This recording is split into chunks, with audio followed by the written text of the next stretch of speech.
Hello everyone, this is just another update from Caroline at Summerhill Financial Services. Literally just back from a very quick trip to Sydney, just for a couple of days. Two things of interest that I was up in Sydney for. One was my quarterly investment committee. As you know, as many of you know, I go to Sydney every quarter, meet with a couple of other advisors, and we talk about investment markets and portfolios for a couple of hours with a independent researcher. The main outcome, of course, with what's happening at the moment was basically hold your nerve and ignore the noise. But the interesting thing was just learning a little bit more detail about the reason for the current pullback that we're seeing. There's really sort of three things that are driving the pullback. Essentially, we have banks have a Murray inquiry coming up, essentially just looking at what capitalisation requirements they have to meet, which are likely to increase. So the uncertainty about what these new rules are causing causing a little bit of price drop with the banks.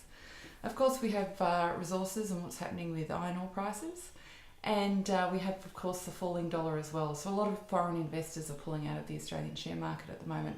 Of course, none of these things are permanent, and particularly with the banks, we probably sort of see a bit of an increase again once the banks know what the capitalisation requirements are, which are expected in a couple of weeks. So nothing that we need to do or be concerned about. I probably will be making just a couple of adjustments to portfolios here and there, certainly nothing urgent, and I'll be contacting you individually about that. I was also up in Sydney to talk to our developers, so as many of you know, using technology quite a bit at the moment, both through your online access and iPad access. You should all have access to this, where we're providing you with full advice. If you don't have access and would like to sort of go online and look at the portfolio at any time, or access notes, emails, copies of investment recommendations, or personal balance sheets, or what have you, just let Margaret and I know. We can certainly set that up with you. Likewise, if you have any queries, just feel free to contact Margaret and she can guide you through. If you do have any problems, as I sort of mentioned, we're one of the first firms in the country to bring out this software. And as a result, there are a couple of bugs that come up here and there. If so, just feel free to take a screenshot of the problem screen that you're having and email it to us. Now, to do a screenshot, I'll actually put the instructions for that in the email to this to this video, to make it a little bit easier. Those screenshots are very helpful just to sort of nut out the bugs.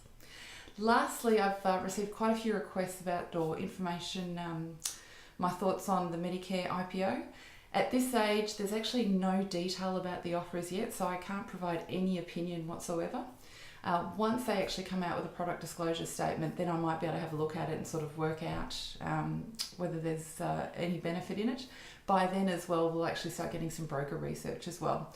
Having said that, I'm not a big fan of IPOs, mainly because the valuations are based on accountant valuations as opposed to market valuations. Generally, I do like to wait until the stock's been out for a little bit, and you'll find, particularly if we're managing your portfolio, you'll end up with any IPO either as part of your small cap portfolio, where you have a higher than index weighting to small companies, or if it's a badly priced IPO and the stock price falls and becomes quite cheap, then you'll probably find it in your value component of your share portfolio as well. But once I have a little bit more information about Medicare, I'll provide some. As always, please let us know any comments, feedback or suggestions you have, and hope you have a great day. Bye-bye.